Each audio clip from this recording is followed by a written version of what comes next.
महाकारुणिक तथागत भगवान अरहत सम्यक संबुद्ध भगवान ने सुव्याख्यात किया हुआ, सुस्पष्ट किया हुआ, जो धारण करने योग्य ऐसा सद्धर्म, यूं ही संग गुणों को धारण करते हुए सद्धर्म में लाभान्वित होने वाला, अपने भीतर की सारी अविद्याओं को दूर करते हुए आर्य सत्य का साक्षात्कार करते हुए सद्धर्म के रस का रसास्वादन करने वाला भगवान का वह आर्य पुद्गलों का आर्य सावक संघ प्रथमतः इन तीनों रत्नों को अभिवादन करते हुए, वंदन करते हुए, प्रणाम करते हुए बुद्ध शासन के चढ़ाव उतार आते हैं। उन चढ़ाव उतारों में नानाविध प्रकार की तब्दीलियां होती रहती है, चढ़ाव उतार आते रहते हैं। उन चढ़ाव उतारों में ऐसे एक उतार हुआ, ऐसे एक उतार आ गया बुद्ध शासन में, जिसमें जाति व्यवस्था से सारा समाज कैसे छिन्न भिन्न हुआ। ऐसे समय में इसी जम्बूद्वीप में बोधिसत्व परम पूज्य डॉक्टर बाबा साहब अम्बेडकर, यह युग पुरुष जो जन्म हुआ इसी जम्बूद्वीप में, और वही द्वितीय बुद्ध शासन के आरंभ में उनकी जड़ों को समझते हुए बस डॉक्टर बाबा साहब अम्बेडकर नाम के यह बोधिसत्व उत्पन्न हुए, जिन्होंने ये इतनी सारी सामाजिक विषमता के जरिए मनुष्य कितना जर्जरित हुआ, जातीय शोषण, जातीय उत्पीड़न इतना हुआ कि जानवरों से भी बदतर, जानवरों से भी बदतर ऐसे मनुष्यों को यातनाएं सहन करनी पड़ी। इतना जातीय शोषण से कितना तिलमिलाला, बहुत सारा समाज जीर्ण शीर्ण हो चुका, जो मन के द्वारा सोच भी नहीं सकता कि वो मुक्ति की बातें इतने उनसे दूर है। गुलामों को गुलामी का जीवन सहने की जैसे आदत सी बन गई है। ऐसी हालात में युग पुरुष डॉक्टर बाबा साहब अम्बेडकर जी का जन्म हुआ, जिन्होंने इस जाति व्यवस्था की जकड़ ने उनका अनुसंधान किया और जातिगत शोषण के विषय में बड़े संग्राम लड़ा करके लोक युद्ध हासिल की और जाति विहीन समाज निर्माण बनाने के लिए कानून बनाया और टूटे हुए मनुष्यों को जोड़ने का काम। वह भावी बुद्ध बोधिसत्व परम पूज्य डॉक्टर बाबा साहब अम्बेडकर जी को भी प्रणाम करते, वंदन करते। और संग गुण, भगवान का सद्धर्म जो बार बार जो जो महानुभावों ने बार बार संगायन करके 84,000 धम्मस्कंध का बार बार संगायन करके जो भगवान की मूलवाणी की सुरक्षा की, भगवान के धर्म रत्नों को सुरक्षित किया, उन महानुभावों के ऋण को याद करते हुए इस सद्धर्म का धर्म रत्न जगा करके रखा है, सुरक्षित रखा। उन महानुभावों के ऋण को याद करते हुए यह वर्षावास के कालखंड में वर्षा तो होती है, चलती है, लेकिन धर्म वर्षा होना वो मंगलकारी होती। धर्म की वर्षा हुई तो धर्म का लाभ होता है। बड़े हम सभी भाग्यशाली है, विश्व के सारे लोग,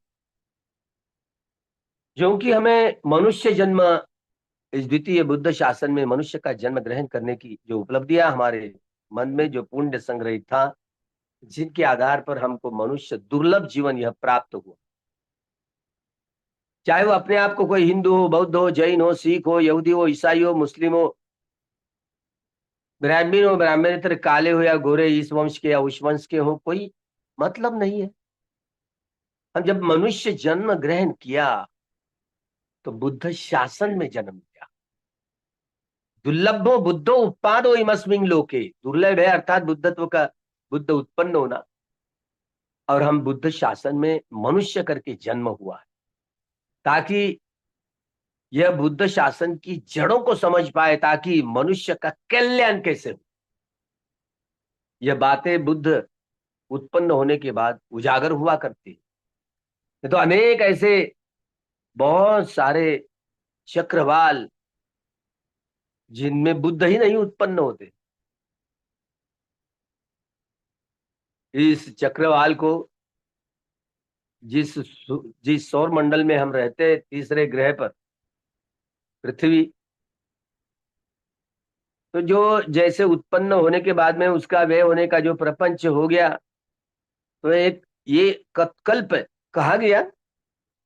तो इस महाभद्र कल्प जिन्होंने कोकुसंद, कोणागमन, काश्यप, बुद्ध निज भी ये कल्प को महाभद्र कल्प कहा।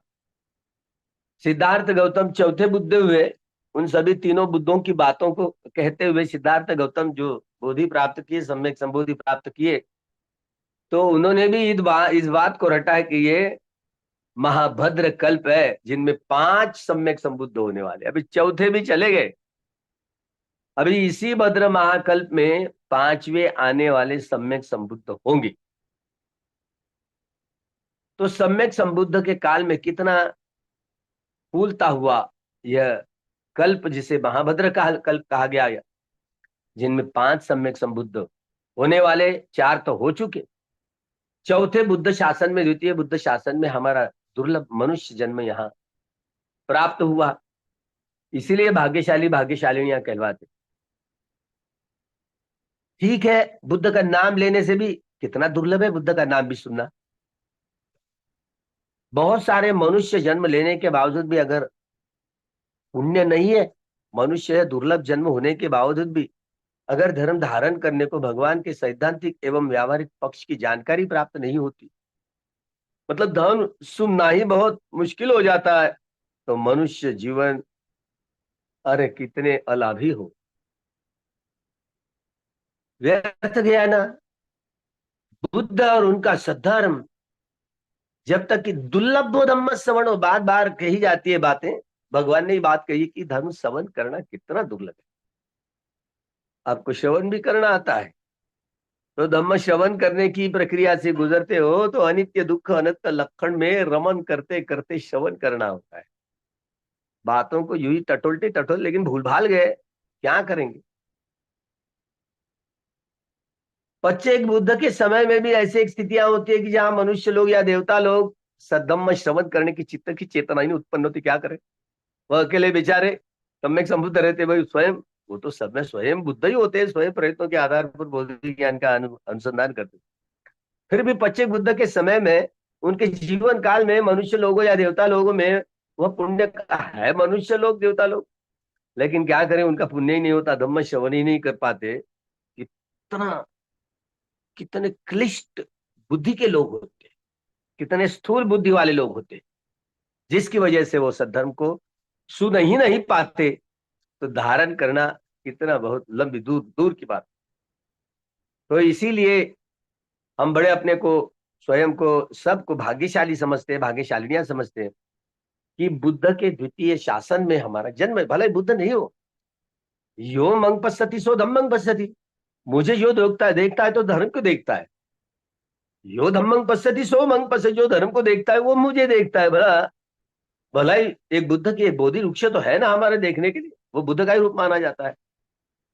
जितने सारे भगवान के महास्तूप बनाए हुए, सभ्य बुद्धस्य बिंबे सकल दशति से केसलोमादि धातु वंदे सभ्य भी बुद्धं दश बलतुजं बोधि चेति नमामि। ये बुद्ध के रूप करके हम बस जानते ना, इतनी तो बात है। अरे ये तो बुद्ध का रूप है, भला ही हम हमें बुद्ध का रूप भी देखने को ना मिले, फिर भी बुद्ध का ज्ञान तो मिल रहा है, बुद्ध के सैद्धांतिक एवं व्यावहारिक पक्ष की समझ की जानकारी तो मिल रही है। बार बार उनके सद्धर्म धारण करने की प्रक्रिया से कैसे गुजरना है, इनका ज्ञान का तो लाभ होता है, मार्गदर्शक को मिल रहे हैं, तो बड़े मंगलकारी ही बात होती, बड़ी मंगलकारी बात होती। भला कैसे जान पाएंगे। ऐसे अनेक अनाड़ी लोग होते हैं जिनको बुद्ध का नाम भी सुनना बड़ा दुर्लभ होता है। मनुष्य जन्म होने के बाद गया, मनुष्य का जीवन है या नहीं, बोलने के लिए कोई मूल्य नहीं। इतना मूल्यवान मनुष्य का जीवन हमें प्राप्त हुआ, सद्धर्म मिला नहीं, सद्धर्म सुनने को नहीं मिला। सद्धर्म के सैद्धांतिक एवं व्यावहारिक पक्ष जो अनुभव करने को नहीं मिला, मनुष्य जीवन बेकाम रहा। जिसे हम इसीलिए सब मनुष्य लोग जो उचित क्या है अनुचित क्या है, इन बातों को हम समझ पाते हैं। हाँ, समझ पाते हैं कि बातों को समझने के लिए केवल बुद्धि के स्तर पर कोई व्यक्ति ज्ञान लाभ प्राप्त नहीं कर सकता।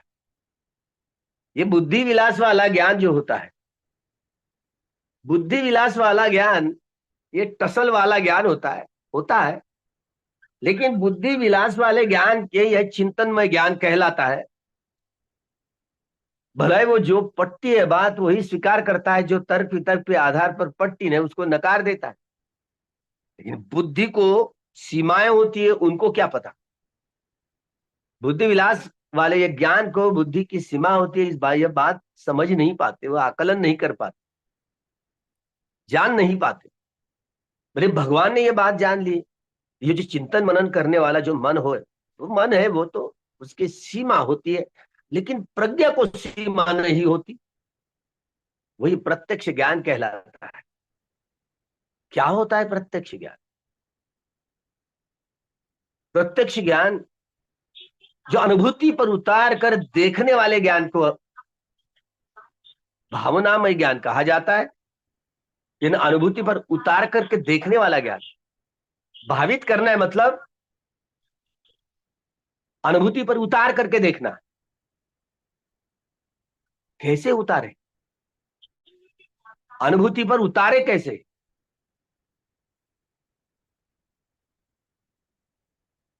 भगवान के समय में, भगवान के पास में जो भी गृही हो या गृह त्यागी हो, जो जो संपर्क में आते थे, जो जो भी संपर्क में आते थे, ज्ञान बांटते थे। कैसे बांटते थे? ज्ञान बांटने की उनकी 14 प्रकार के ज्ञान की स्थितियां थी। 14 प्रकार की ज्ञान की, 14 प्रकार से अपने सद्धर्म को सुव्याख्यात करने के उनके पास में अलग अलग तरीके थे। जैसे जैसे जिस स्वभाव विशेष वाले व्यक्ति जैसे जैसे उसके सामने आए, संपर्क हुआ, उस स्वभाव विशेष को देख करके उनको क्षमत भावनाओं के कम्मठान को प्रदान करते हुए उनसे अभ्यास करवाते थे। और विपस्सना इस सार्वजनिक कम्मठान के आधार पर अभ्यास करवा करके मार्गदर्शक के रूप में ये 10 मार बंधनों को तोड़े कैसे, दुख से छुटकारा पाकर के अंतिमतः निर्वाण का साक्षात्कार करे कैसे, एक मार्गदर्शक के रूप में, कल्याण मित्र के रूप में एक मार्गदर्शक किया करते थे, मार्गदर्शन किया करते थे। कोई हो, व्यक्ति गृही या गृह त्यागी हो, जब तक के मार्गदर्शक उसके जीवन काल में नहीं होगा, पारमिताओं के 10 घरड़े भरने के बावजूद भी अगर मार्गदर्शक नहीं रहा तो भला 10 पारमिताओं के घड़ों की परिपूर्ति करने के बाद भी वह इस दुख चक्र को, भव चक्र को तोड़ने का अनुभव करेगा, ऐसा बोल नहीं सकते। इसलिए पारमिताओं की घड़ों की पूरी परिपूर्ति होने के बावजूद भी एक कल्याण मित्र के रूप में, मार्गदर्शक के रूप में होना बहुत जरूरी है। क्योंकि मार बंधनों के खिलाफ की लड़ाई है, मार के खिलाफ की लड़ाई है। और लड़ाई लड़ते लड़ते बहुत श्रम, बहुत मेहनत करनी पड़ती है। भला ये कड़ी मेहनत इसलिए कही जाती है कि मार को पहचानना कितना मुश्किल आर्ट हो जाती है। क्योंकि हमारे स्वभाव के मुताबिक हम लोग चलते हैं, और हमने हमारा स्वभाव कैसे बना लिया हमको जानकारी नहीं होती। किसी को भी जानकारी नहीं होती जब तक के बुद्ध उत्पन्न नहीं होते, तब तक इसके विषय में किसी को जानकारी प्राप्त नहीं कर पाते। केवल कोई व्यक्ति हो जो सम्यक संबोधि प्राप्त करने वाले महापुरुष हो, वे ही इस सद्धर्म का अनुसंधान करते हैं, और कोई व्यक्ति कर ही नहीं पाता। किसी का बल नहीं है, केवल भगवान बुद्ध का ही बल है। यह सद्धर्म की धारा। तो कोई भगवान कोई बुद्ध होते हैं, वो अपने धर्म को बुद्ध धर्म में ऐसे नाम नहीं देते, बौद्ध धर्म ऐसे नाम नहीं, नामकरण नहीं करते। वो सीधे सीधे धम्म ही कहते हैं, सद्धम्म कहते हैं। तो समझाने के लिए सद्धम्म कहते हैं। सद्धम्म यानी सत्य धम्म, आर्य सत्यों का साक्षात्कार करते हुए इस धर्म को धारण करके लाभान्वित होना है। जो श्रोतापन्न, सकदागामी, अनागामी या अर्हत्व प्राप्त करना। मार्गस्थ या फलस्थ अट्ठ पुरुष पुद्गला, यह 8 पुरुष पुद्गल जिन्होंने आर्य सत्य का साक्षात्कार किया हो, उन्हें आर्य पुद्गल कहा जाता है। अट्ठ पुरुष पुद्गला, श्रोतापन्न मार्गस्थ फलस्थ, सकदागामी मार्गस्थ फलस्थ, अनागामी मार्गस्थ फलस्थ, अरहत मार्गस्थ फलस्थ।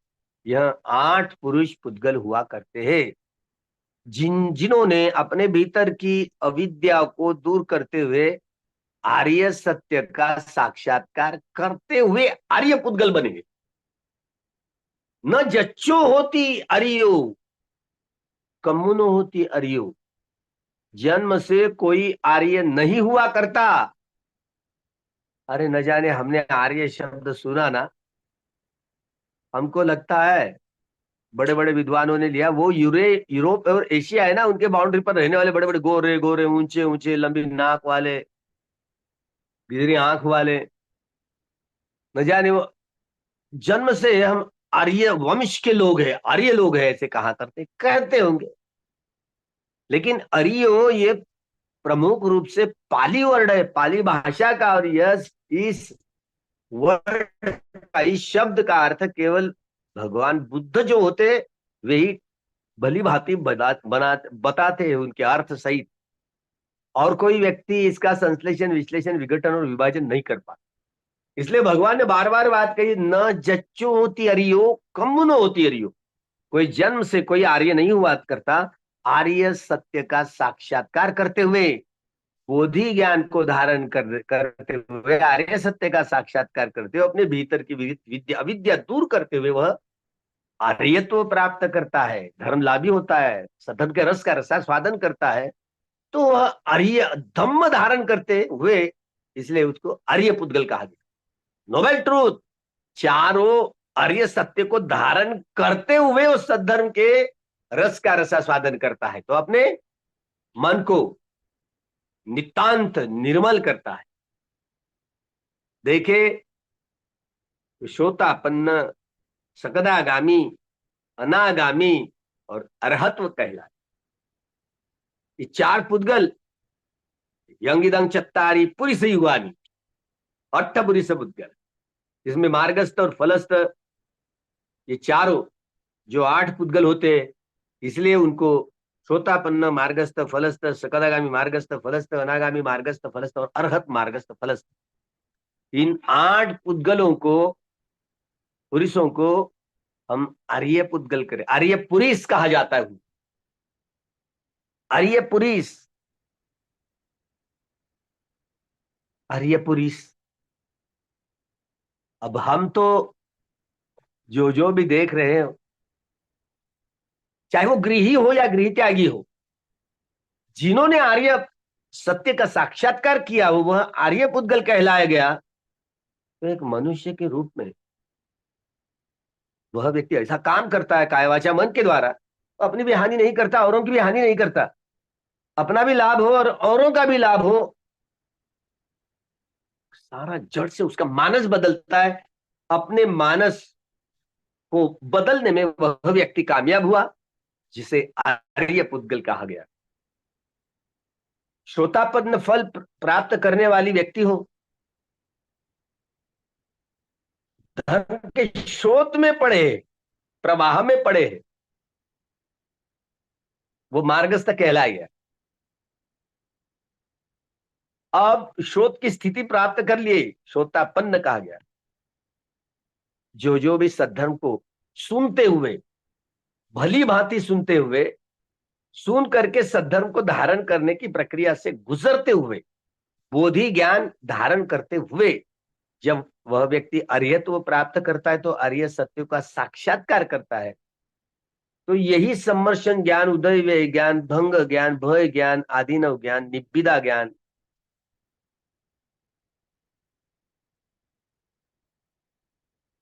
जिसे मुंचित काम्यता, पटिसंख्या, संखारोपेक्षा और अनुलोम ज्ञान, इसी तरह 10 ज्ञानों की प्रक्रिया से, ज्ञान के पड़ाव है, इन पड़ाव में से गुजरना पड़ता है हर व्यक्ति को, चाहे वो गृही हो या गृह त्यागी हो। ऐसे तो प्रवाह देखते देखते कोई व्यक्ति शमद भावनाओं के कम्मठानों का अभ्यास करने लगे, तो ठीक ठीक किसी प्रकार का, चाहे आनापान सती एवं अन्य जो 40 प्रकार के शमत भावनाओं के कम्मठान, प्रमुख रूप से ये आर्य सत्यों का साक्षात्कार करने के लिए मन को कैसे समाहित करने का, किस आधार पर संग्रहित समाहित करने का, तो उसी के आधार लेने लेकर के मन सबल हो, विपश्यना साधना का अभ्यास करने के लिए सक्षम हो। ऐसे सक्षमता ने, मतलब क्षणिक समाधि से उपचार, उपचार समाधि से अर्पणा समाधि तक पहुंच पाने के लिए शमद भावना के कम्मठान बड़े प्रहानकारी होते हैं, जिससे इस शरीर के भीतर बाहर की सारी संवेदनाओं का प्रपंच, उसकी जानकारी प्राप्त होने लगती है।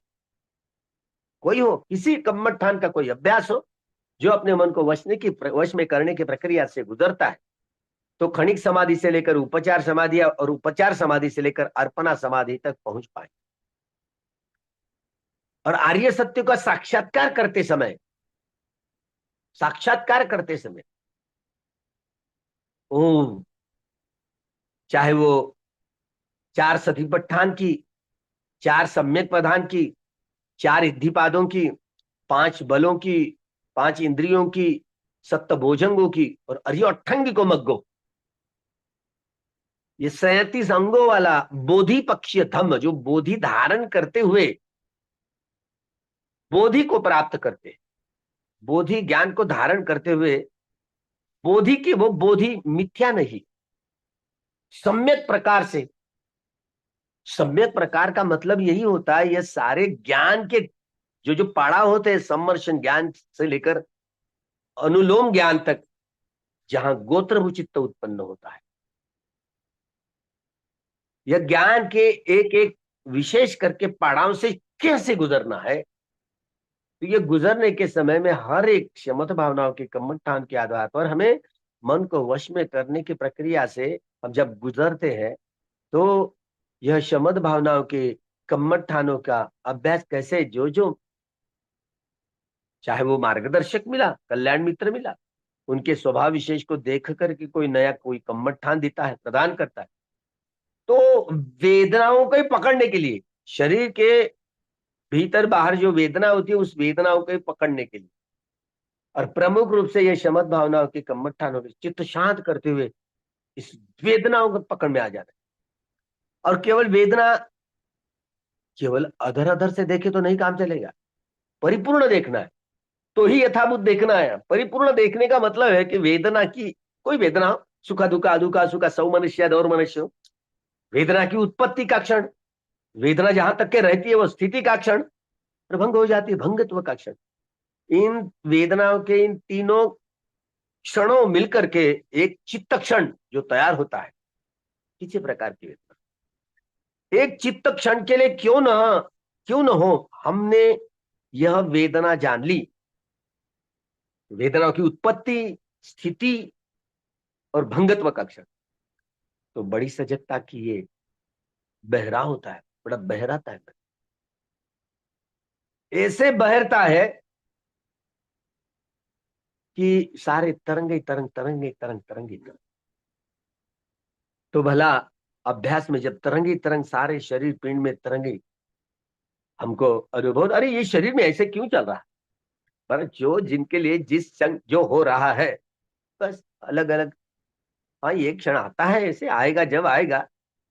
हम आसक्त ना होंगे कि ये अब अभी आने चाहिए, अभी आना चाहिए। जब आएगा तब आएगा। हमें तटस्थ भाव से देखना आ जाना चाहिए। अगर तटस्थ भाव से देखना आया ही नहीं, हम कामयाबी प्राप्त करने से बहुत दूर रहे। इसीलिए क्षण प्रतिक्षण भोक्ता भाव टूटे, यह काम असली काम है। भोक्ता भाव टूटे और समता भाव पुष्ट होता रहे, ये दोनों बात।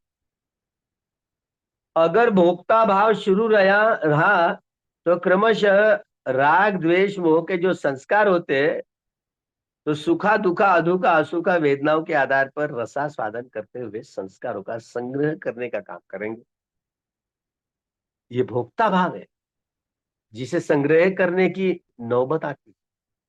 लेकिन अभी अभी भोक्ता भाव टूटा तो ही चित्त निर्मल होता है। निर्वेद ज्ञान के आधार पर किसी प्रकार की वेदना हो, वेदना की उत्पत्ति से लेकर व्यय होने का प्रपंच यथाभूत जान लिया, तो वो अनित्य बोध पुष्ट हुआ।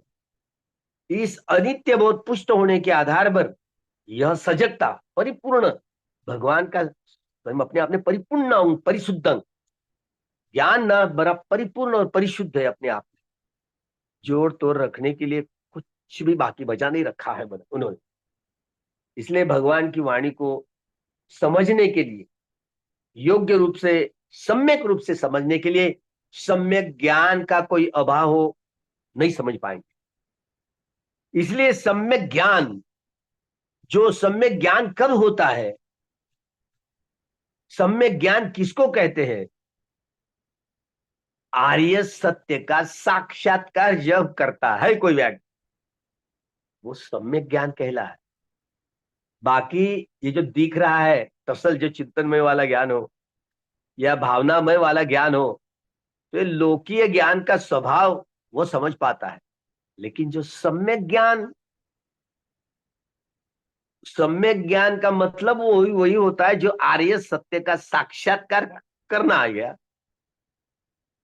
आर्य सत्य का साक्षात्कार करना आ गया मतलब श्रुतमय ज्ञान, चिंतनमय ज्ञान या भावनामय ज्ञान। आर्य सत्य का साक्षात्कार करते हुए एक एक सत्य को तीन तीन प्रकार से उसकी गवेषणा करके देख लिया है ना, तीन तीन एक एक सत्य को, इसलिए वो आर्य सत्य बन गया। तो आर्य सत्य का साक्षात्कार करते हुए अपने मन के स्वभाव को बदलने में वह व्यक्ति कामयाब है।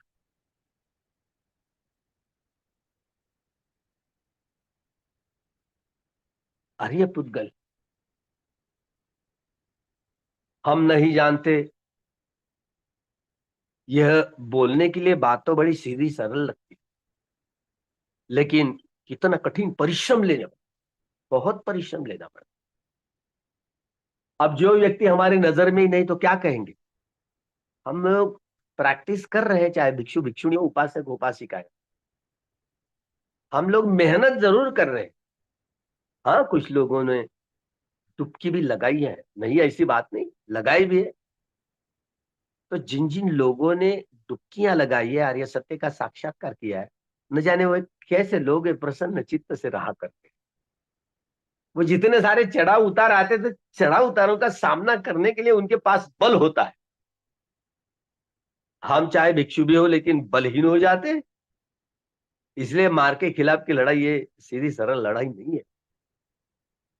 मार बंधन के खिलाफ लड़ाई लड़ना बच्चों का खेल नहीं। सक्काय दिट्ठी विचिकिंचितंच शील बतन वापी यदत्ति किंच, भगवान की वाणी है। जिसने सक्काय दिट्ठी,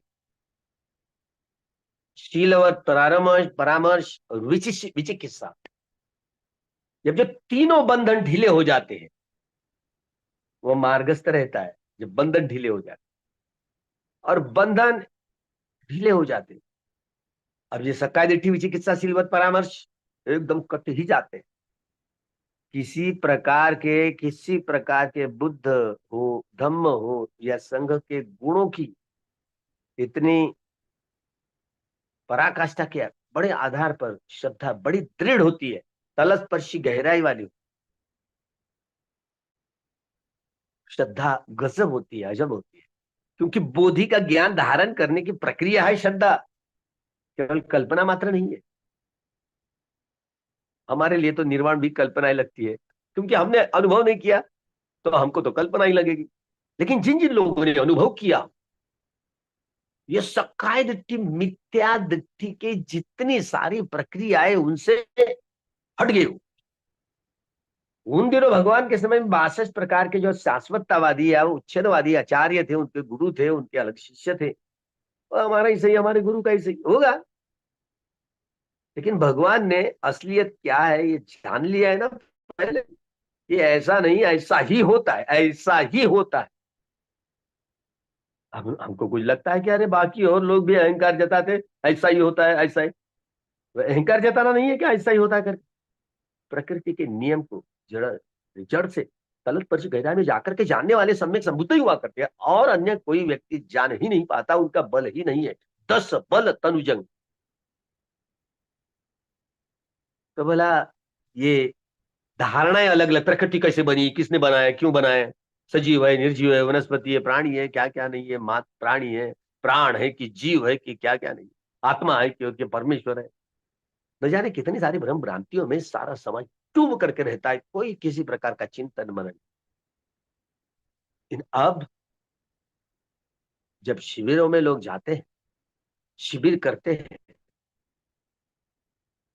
कहीं कहीं जाकर के शून्यागार में बैठते भी है, ध्यान करते, सूम जो होता है, कभी कभी डरावना माहौल भी होता है, मन के भीतर के भय के सारे संस्कार होते हैं, जिससे एकांत में भी गए तो भी भय, क्या होता है क्या नहीं होता है। न जाने प्रकृति में बहुत सारा ऐसा गजब है जिसकी तुलना नहीं की जा, सजीव होए निर्जीव होए, लेकिन जब ध्यान करेंगे तलस्पर्शी गहराई में जाकर के तब देखेंगे ये बाह्य प्रक्षेपण भी होते रहता है। न जाने जो हमने कभी देखा ही नहीं हो, हाँ कभी देखा ही नहीं हो, लेकिन ऐसे भी देखने को ऐसे प्रपंच मिल जाते, न जाने कितनी सारी। हमको लगता है मनगढ़ंत कहानियां तो नहीं है, हम हमारे मन के द्वारा तो हम सोच तो नहीं रही है। ऐसा नहीं होता। अपने भीतर का जो भी पूर्व जीवन में, जो पूर्व समय में जो संग्रहित किया हुआ जो संस्कारों का संग्रह है, वही संग्रह लेकर को यह बहुत संस्कार लेकर के चित्त उत्पन्न होता है, चाहे वो कामावचर हो, रूपावचर हो या अरूपावचर हो।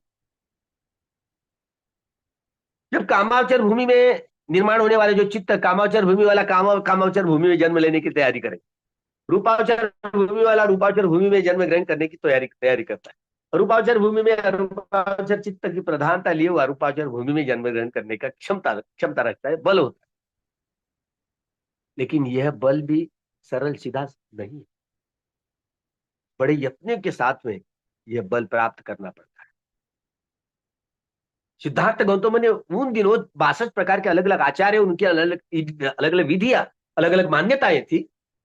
अरे ये कैसे इंसान, अरे चाहे वो शाश्वततावादी हो या उच्छेदवादी, सब तो मिथ्या धारणाएं रखने वाले हैं ना धर्म के प्रति। हाँ, मिथ्या धारणाओं को मानने वाले। अब भगवान भगवान के सोचने का तरीका, बुद्ध कैसे सोचते थे, कैसे विचार करते थे, किसी चीजों को कैसे समझ पाते थे, तो उनका तरीका जिसे पटिच्च समुत्पाद कहला गया, पटिच्च समुत्पाद, अगर ये होगा तो इसका परिणाम ऐसे ऐसे आने वाला है, ये नहीं होगा उसका परिणाम ऐसे आने वाला नहीं। कितनी सरल सीधी बात।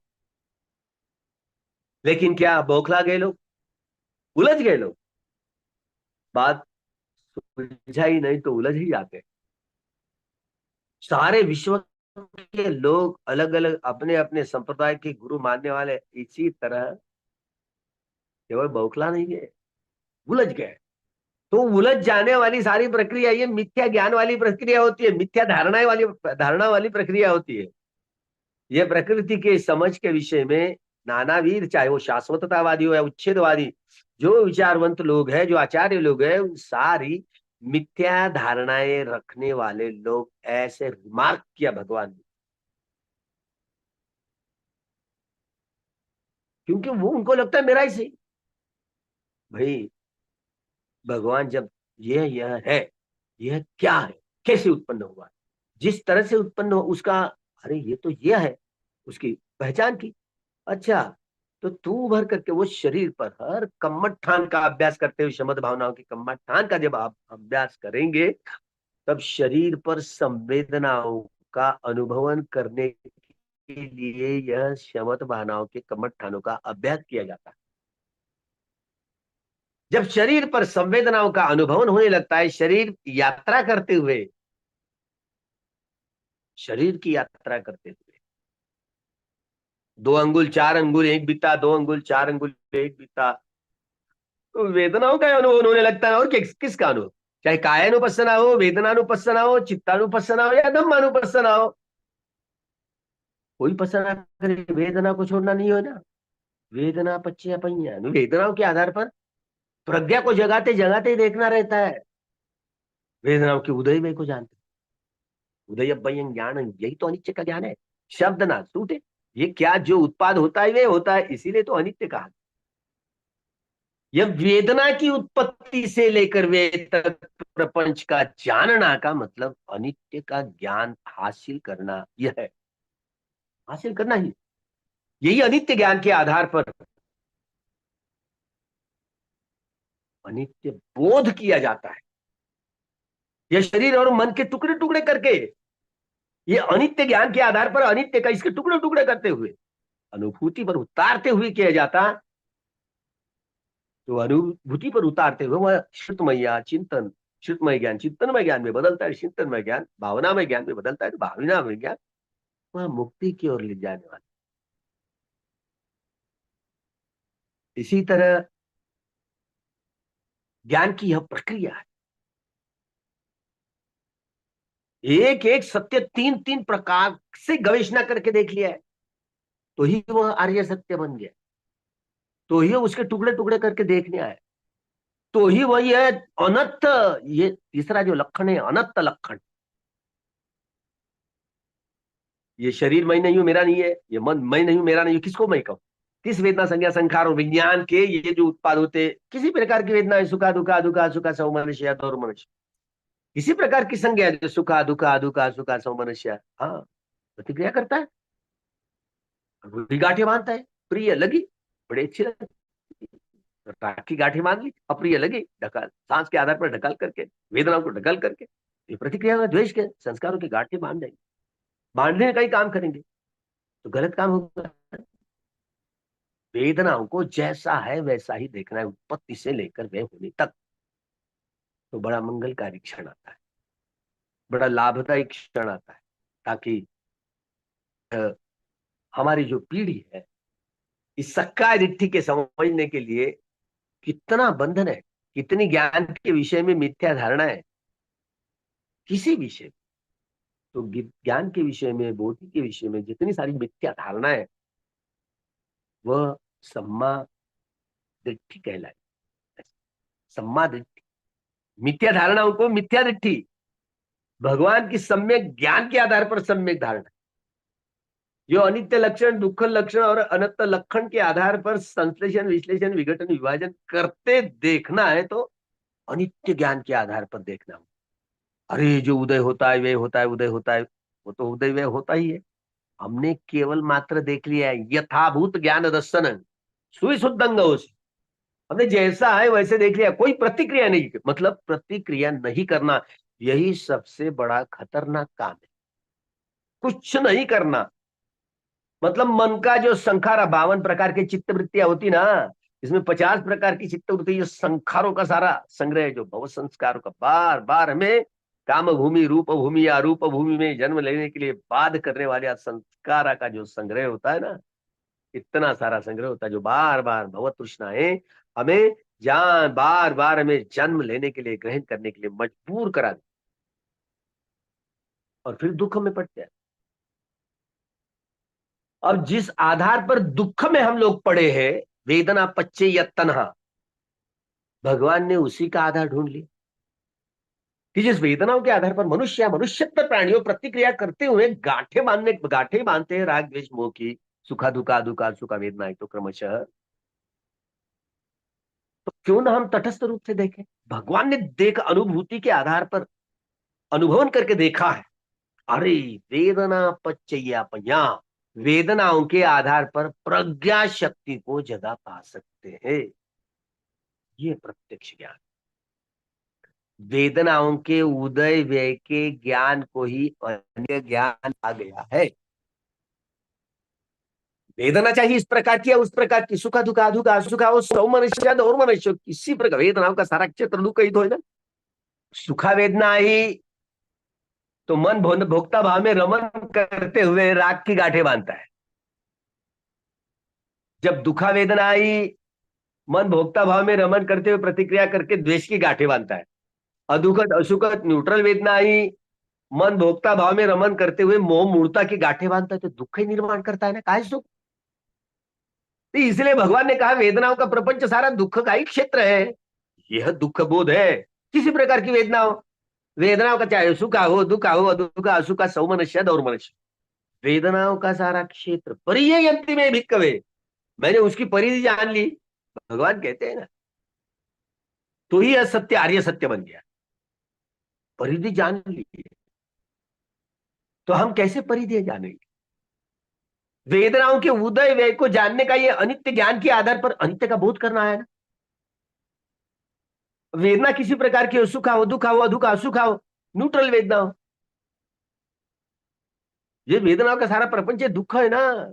तो उसका अनित्य बोध जान लिया ना, अनित्य बोध ये दुख बोध है। दुख बोध का मतलब जैसा कितनी प्रकार की वेदनाओं, चाहे सुखा दुखा अदुखा सुखा, सभी दुख का ही प्रपंच है। इसलिए माना जाता है कि वो गांठे बांधते, चाहे भव संस्कार किसी काम भूमि रूप भूमि आरूप भूमि वाले,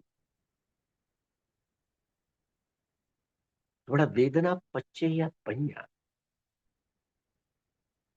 अरे वेदना मेरे शरीर की है, मेरे मन की है, मेरा शरीर है मेरा मन है, किसको तू तेरा समझ रहा है।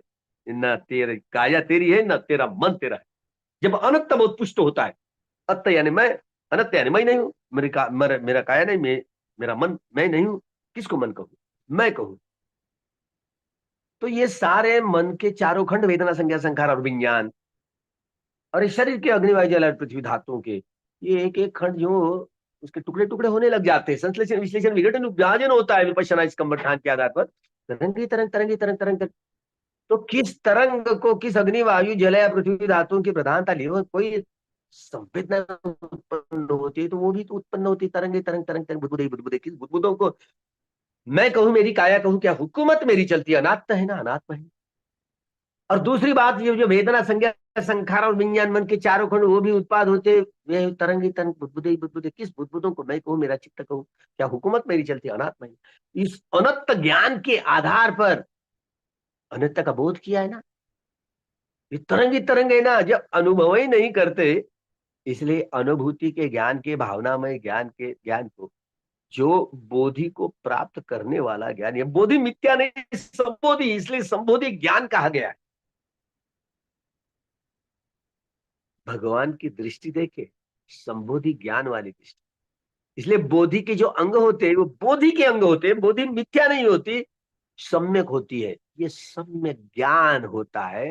भगवान ये अनित्य लक्षण, दुख लक्षण, अनंत लक्षण द्वारा, तीनों लक्षणों द्वारा ये शरीर और मन के प्रपंच के टुकड़े टुकड़े करके देखे, तब कई वस्तु व्यक्ति स्थिति रंग रूप आकृति के भीतर की सारी, इसीलिए परमत्थ ज्ञान कहा गया है। किसी चीजों के टुकड़े टुकड़े करके देखने, जो भीतर के बाहर के सारे रहस्य को खोल देंगे। इसलिए तथागत भगवान बुद्ध ने सारे भीतर बाहर के सारे प्रकृति के रहस्य को खोल दिया। इसलिए बुद्ध बुद्ध अट्ठ कलापों का प्रपंच है, अट्ठ कलापों का प्रपंच है, इस नतीजे पर पहुंचे।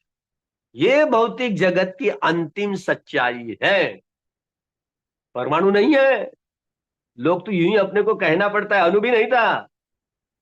वह एक समय ऐसा आएगा, और भी कोई वैज्ञानिक आएंगे, अब ये परमाणु जो 36वां जो विभाग होता है ना अणु का, और भी पार्ट उसके छिलके छिलके छिलके निकालेंगे, जब तक के मनुष्य इस नतीजे पर नहीं पहुंच पाता, अर्थकला, यह भगवान ने शब्द रूढ़ कर लिया। अग्निवायु जल अग्नि, पृथ्वी धातु और उनके चार गुणों, आठों कलापों से मिलकर के ऐसे सूक्ष्मतम जो कण है, जिसका संश्लेषण विश्लेषण विघटन विभाजन नहीं किया जाता है, उसे अट्ठ कला, ऐसे नाम संरचना भगवान ने। अट्ठ कला ये भौतिक जगत की अंतिम सच्चाई है। जब तक वैज्ञानिक इस नतीजे पर नहीं, ये बुद्धबोधों के सूक्ष्मतम बुद्धबोधों को समझ नहीं पाएंगे जो भगवान ने समझा है। अरे किस बुद्धबोधों को मैं कहूं, तो कल्पनाओं के आधार पर नहीं, अनंत ज्ञान के आधार पर। न मैं शरीर, न मेरा हूं, न मैं, न चित्त, न मैं हूं, न मेरा, अनात्म है। ये बोधि ज्ञान के आधार पर, सम्यक ज्ञान के आधार पर जो बोध कर लिया, इसलिए सम्यक बोधि ज्ञान, सम्यक संबोधि ज्ञान। इसी तरह इस सम्यक संबोधि ज्ञान के आधार पर चीजों को, चाहे लौकीय हो, सारी चीजों को वो परमत्थ सूक्ष्मतम ज्ञान की यही जानकारी होती है, जिसे परमत्थ ज्ञान कहा गया। इसलिए परमत्थ धम्म का भगवान ने अभिधम्म में, इसलिए ये परमार्थ धर्म कहा गया है, चित्त, चैतसिक, रूप और निर्वाण।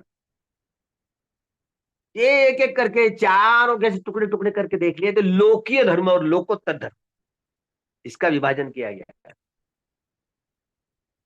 ये लोकीय प्रज्ञा के आधार पर, ये लोकीय ज्ञान का, इसके टुकड़े टुकड़े है लोकीय प्रज्ञा के आधार। लोकीय प्रज्ञा का मतलब है अनित्य लक्षण, दुख लक्षण, अनंत लक्षण। ये लोकीय प्रज्ञा के आधार पर परमत्थ ज्ञान, जो भौतिक जगत की अंतिम सच्चाई अट्ठकलाप है, इस नतीजे पर तथागत भगवान बुद्ध पहुंच गए। अभी तक मनुष्य लोग पहुंचने वाले नहीं पहुंचे, अभी तक बुद्ध कहते हैं कहने के लिए, लेकिन अभी तक के नहीं। परमाणु को भी टुकड़े टुकड़े करेंगे आगे चल करके वैज्ञानिक। ये परमत्थ धर्म। और जीवों के विषय में कौन सा चित्त, ये कामावचर है कि रूपावचर है कि अरूपावचर है, ये चित्त उत्पन्न है होता है, ऐसे ये चित्त उत्पन्न हुआ इस काम सुगति या काम दुर्गति भूमि में पैदाइश होगी, जन्म होगा। ये इस काम रूपावचर चित्त उत्पन्न होगा तो रूपावचर भूमि में जन्म होगा, रूपावचर चित्त उत्पन्न हुआ तो अरूपावचर भूमि में जन्म होगा। तो इसीलिए किसी प्राणियों की कौन से कामावचर हो या रूपावचर हो या अरूपावचर चित्त, उन भूमि में जो जन्म लेने के लिए वह भव संस्कारों का जो संग्रह होता है, वह भव संस्कारों का संग्रह उत्पन्न हुआ, तो वह चित्त काम भूमि में, काम सुगति काम दुर्गति, रूप भूमि में और अरूप भूमि में, अरूप लोक में जन्म ग्रहण करने के लिए मजबूर करने वाले यही भव तृष्णाओं का संग्रह, जो भव तृष्णा कही जाती है, जिसे कोई रोक नहीं पाता, प्रकृति रोक नहीं पाती। इसी तरह यह पटिसंधियां होती है, च्युतियां होती रहती है, जिसे मैं मेरा समझने आते हैं ना, शरीर मेरा हूं, किस तरंग को, किस बुद्धों को मैं कहूं कि इस अट्टप कलापों को मैं मेरा शरीर कहूं। ये परमत्थ ज्ञान, इसके टुकड़े में वेदना, संज्ञा, संखार और विज्ञान, ये भी तरंगे तरंग, किस तरंग को मैं कहूं, अनंत है ना। ये परमत्थ ज्ञान, लोकीय परमत्थ ज्ञान के आधार पर लोकीय प्रकृति का संश्लेषण विश्लेषण विघटन विभाजन करना है ना। इसी तरह जब ये दसों ज्ञान के बाद में ये गोत्रभू चित्त उत्पन्न हुआ, गोत्रभू चित्त उत्पन्न हुआ, तो साधक, ध्यान करने वाले व्यक्ति वैधम्मा खैदम्मा संखा, केवल व्यय को देख रहा है, उदय को नहीं देख पाता, केवल व्यय को देखता है। और व्यय को भी बंद करने की प्रक्रिया जब शुरू होती है, तो गोत्रभू ज्ञान के आधार पर उस गोत्र में, निर्वाण के गोत्र में पहुंचाने वाले वह ज्ञान, जिसे नित्य का बोध होना शुरू है, नित्य, यही निब्बाणं परमं सुखम कहता है, नित्य का बोध जो बदलती नहीं, जो तरंगातीत, वेदनातीत, संज्ञातीत, संखारातीत, रूपातीत। इसी तरह वह डुबकी जब लगती है, यह नौ ज्ञान, दसों ज्ञान के आधार पर ये गोत्रभू चित्त जब उत्पन्न हुआ, तो उसकी शुरुआत जब होती है निर्वाण के रसा साधन की, जब नित्य का बोध, वह लोकोत्तर प्रज्ञा, सुख का बोध, ये लोकोत्तर प्रज्ञा का लक्षण, और अनंत का बोध, ये लोकोत्तर प्रज्ञा का लक्षण, जिसे संज्ञा वेदित निरोध समापत्ति ज्ञान। संज्ञा प्रज्ञा में बदलती है, रूप प्रज्ञा में, रूप संज्ञालोके, शब्द संज्ञालोके, गंध संज्ञालोके, रस संज्ञालोके, पोटब्ब संज्ञालोके। यह जो कोई हो, छह इंद्रिय और छह इंद्रियों का जो स्पर्श है,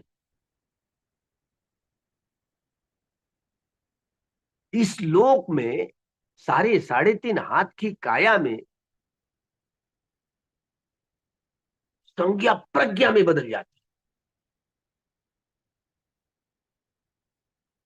अनित्य संज्ञा बनती है, संज्ञा दुख संज्ञा बनती है, संज्ञा अनंत संज्ञा बनती है। तो लोकी ज्ञान उजागर हुआ, तरंगी तरंग अट्ठकलापों का ज्ञान उजागर हुआ। जो संखार, वो संखार अनित्य संखार बनता है, वो संखार दुख संखार बनता है, वह संखार अनंत संखार बनता है। तो संखार की जड़े जड़े 52 प्रकार की जो चित्त वृत्तियां होती है, उससे 50 जो चित्त वृत्तियां होती है चैतसिक हुआ करती है, वो तो सारा संखारों का समूह है ना।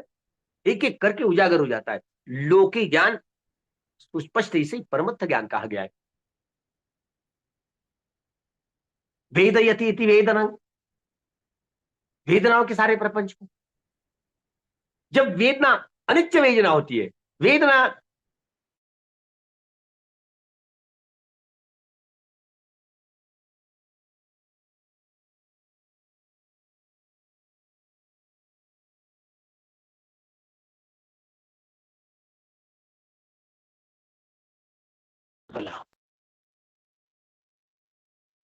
विज्ञान, अनित्य विज्ञान, विज्ञान है, विज्ञान अनित्य है। चाहे चक्षु विज्ञान हो, श्रोत्र विज्ञान हो, घ्राण विज्ञान हो, जिह्वा विज्ञान हो, काय विज्ञान हो, मनोविज्ञान अनित्य है, दुख है, अनंत है। तो लोके ज्ञान उजागर हुआ, परमत्त ज्ञान। यह परमत्त ज्ञान इसे टुकड़े टुकड़े करके देखे तो सारा शरीर का और मन का प्रपंच बुद्बुदे बुद्बुदे बुद्बुदे बुद्ध, ये परमत्त ज्ञान। ये लौकिक प्रज्ञा के आधार पर ये परमत्थ ज्ञान, ये अनुभूति हुई। अनुभूति पर उतार करके देखा, ये शरीर मैं नहीं, मेरा नहीं है, ये चित्त मैं नहीं, मेरा नहीं। और जब ये गोत्रभूत चित्त होने के बाद ये तो तरंग ही खत्म हो जाते हैं। तरंगातीत, वेदनातीत, संज्ञातीत, संखारातीत, विज्ञानातीत, इसे अग्निवायु जल और पृथ्वी धातुओं के सारे तरंगे खत्म हो जाते। चैतसिकों के चित्त, चैतसिक वो भी तरंगे खत्म हो जाते। तो इसलिए रूपातीत, वेदनातीत, संज्ञातीत, संखारातीत, विज्ञानातीत, लोकोत्तर प्रज्ञा में रमन करते हुए निर्वाण के रस का रसास्वादन किया जाता है। जब कभी आए आए, इस जीवन में नहीं तो अगले जीवन में।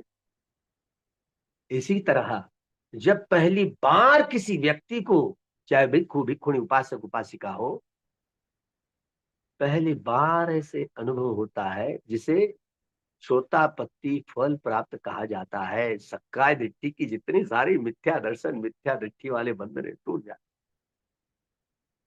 बुद्ध धम्म और संघ के विषय में उनकी श्रद्धा इतनी दृढ़ हो जाती है,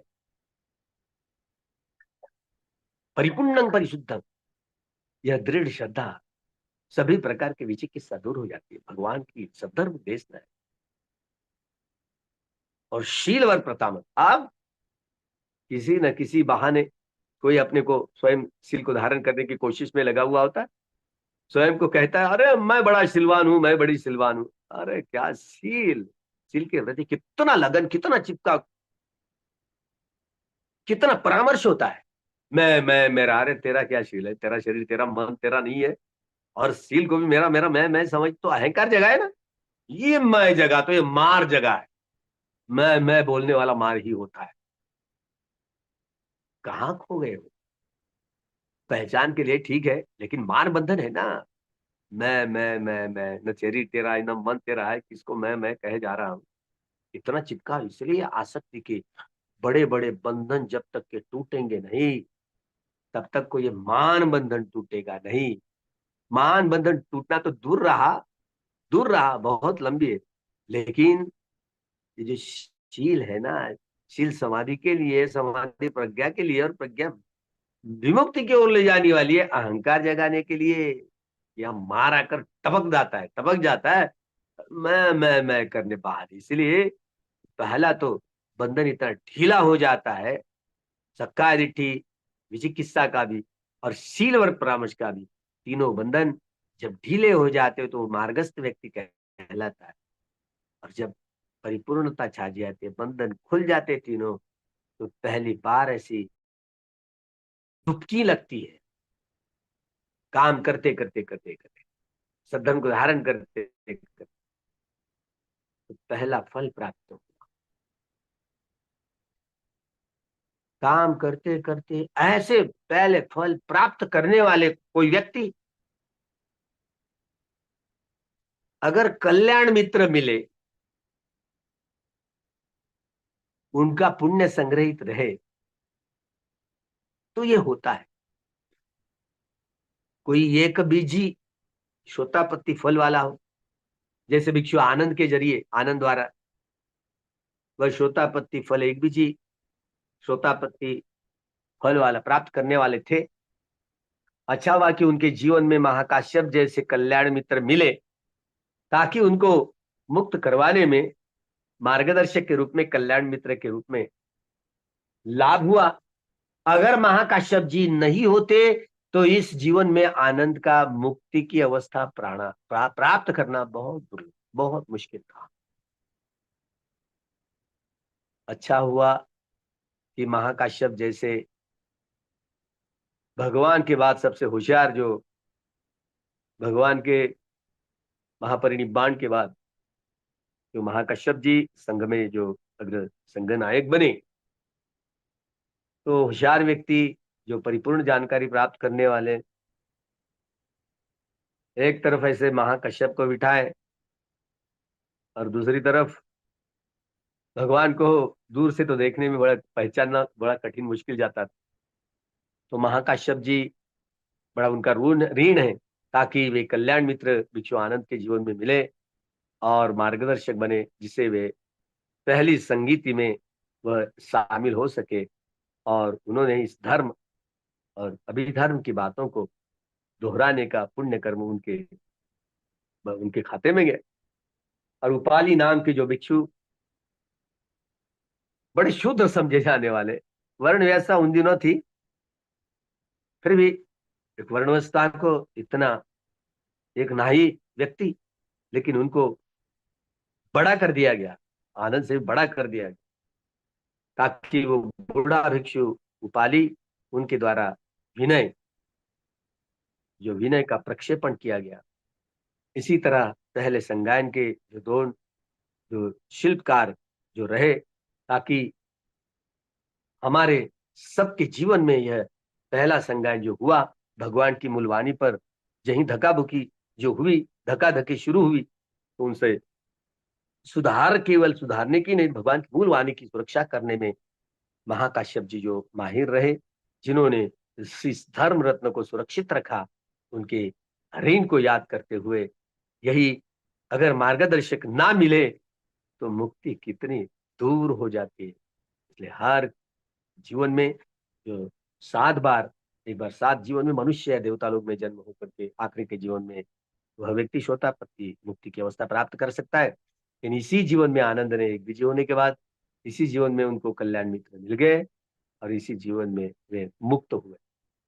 तो कोई व्यक्ति सकदागामी फल प्राप्त करता है, सकदागामी एक बार केवल इस मनुष्य जीवन में लौट कर आता है, एक ही बार। सकता आगामी यानी आगामी जीवन में एक बार आ जाता है मनुष्य लोक में, और अन्य देवता लोक में नहीं, मनुष्य लोक में। जो व्यक्ति, जिन्होंने पहला फल प्राप्त किया हो और केवल एक बार जन्म होता है, वही मनुष्य लोक, और उसे ही उस मनुष्य लोक में ही वह अर्हत्व प्राप्त कर सकता है, जिसे सकादिठी विचिकित्सा सिलवट पराम कामचंद्र व्यापार मिद्द अवदत्त कंकुत्य। बंधन ढीले हो जाते तो मार्गस्थ हो जाता है, बंधन कट जाए तो फलस्थ होता है। इसी तरह जब कोई व्यक्ति तीसरी बार डुबकी लगाता है, तीसरी बार डुबकी लगाता है, तो वह कैसे मार बंधन भी बहुत सारे ढीले हो जाते हैं, जो मैं कहने लायक भी नहीं रहता, मेरा मेरा कहने लायक भी। क्योंकि जैसे मनुष्य लोग हो या प्राणियों में हो, त्रियक योनियों में जैसे काम भोग के जो यात्राएं चलती रहती है, वैसी यात्राएं उस लोक में, जो ब्रह्म लोक में नहीं रहा। चाहे वो कोई व्यक्ति पहले ध्यान में रमन करते हुए कोई शरीर त्यागा हो, अनागामी फल प्राप्ति कर चुका हो, वो ब्रह्म स्वार पारिसज्जा ब्रह्म पुरोहिता महाब्रह्मा देवता में उसकी पटी संधि हुए, तो वहां पर एक बार पटी संधि लेने का मतलब वहां इस मनुष्य लोक में या तिर्यक योनि में जैसे ये काम भोग की प्रक्रिया चलती, वैसे उधर नहीं रहती, अलग रहती। उनको उनमें काम भोगों का नामो निशाना नहीं रहता, वो संस्कार ही खत्म हो जाता है उनका। इसलिए ऐसे जो अनागत दूसरे फल प्राप्त करने वाला, इनके पांचों बंधन आवरण निवरण ढीले हो जाते, तो सकदगामी को जिससे तीसरी बार और डुबकी लगती है, तो वह व्यक्ति फिर से एक बार वही ब्रह्मलोक में जन्म लेता है, अनागामी फल प्राप्त करने वाला, चाहे ब्रह्म पारिसज्जा ब्रह्म पुरोहिता या महाब्रह्मा देवता। वहां पटी संधि एक बार होती है और वहीं पर मुक्त अर्हत्व प्राप्त करते हैं। तो इसी तरह जो जो व्यक्ति, जिन जिन लोगों ने जो जो फल प्राप्त किया है, तो वो भी उनको जन्म लेना पड़ता है। लेकिन जब अर्हत्व प्राप्त करता है, तो जन्म संस्कार जितने होते हैं, भव संस्कार, पूरे संस्कारों का क्षय होता है, वही होता है, इसलिए पुनर्भव हो ही नहीं पाता है। लेकिन अलग अलग विभिन्न प्रकार की मान्यताएं, महायानी और अलग अलग किन किन किन संप्रदायों के नाम गिने। अगर वो कोई व्यक्ति अर्हत तो प्राप्त किया हो और कर लिया, और वो अगर वो चाहता है कि फिर से जन्म लेवे, तो जन्म ग्रहण कर सकता है। इस प्रकार की नाना प्रकार के विभिन्न मतावलंबी रहने वाले, मान्यता वाले लोग हैं। भी उनका क्या करें? अब बातों को समझने के लिए राजी नहीं तो क्या करे, कैसे समझाए? क्योंकि जिन्होंने अर्हत तो प्राप्त कर लिया हो, सारे काम तृष्णाएं बहुत तृष्णा विभव तृष्णाओं को जड़ से नष्ट कर दिया हो, तो उनका पुनर्भव हो ही नहीं सकता। लेकिन उनकी मान्यता है, क्या करें उनकी मान्यताओं?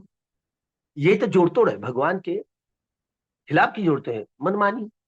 इस इसी तरह ऐसे जो मिथ्या धारणाएं जो है, वो भी उनसे दूर हट करके रहे, और भगवान के सद्धर्म को जान करके कोई स्वभाव विशेष को लेकर के कम्मठानों को प्रदान करता है, कम्मठानों के द्वारा अभ्यास करवा करके लेता है, विपश्यना इस कम्मठान का शुद्ध रूप से सम्य ज्ञान के आधार पर अभ्यास करवा लेता है, तो उचित रूप से अभ्यास करने से जो लाभ होता है वो लाभ हो, और विभिन्न प्रकार की जो मिथ्या धारणाएं मान्यता है, उनसे हट करके दूर रहे, सम्य ज्ञान के आधार पर जो विमुक्ति तक ले जाने वाला। इसलिए कोई व्यक्ति हो मुक्ति की और ले जाने के लिए दसों गुणों के जो प्रभावकारी गुण होते हैं, सम्मा दृष्टि से लेकर सम्मा समाधि और सम्मा ज्ञान और सम्मा विमुक्ति, ये दसों बड़े सद्गुण होते हैं, जो मार बंधनों के दसों मार बंधन, चाहे वो बाकी जो बच्चे कुछ सकारात्मक विचिकित्सा सिलवत परामर्श काम सिंधु व्यापार तीन विध अवदत्य कौकुत्य, जैसे मान जो अविद्या, काम ये काम राग रूप राग अरूप राग,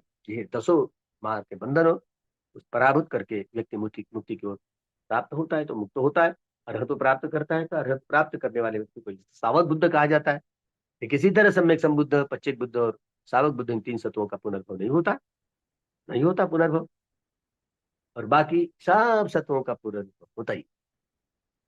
इसी तरह बातों को ठीक समझे, और पुनर्जन्म है या नहीं है, इन सारे भ्रम और भ्रांति से सब भ्रांतियां दूर हो, खूब मंगल हो, खूब कल्याण हो।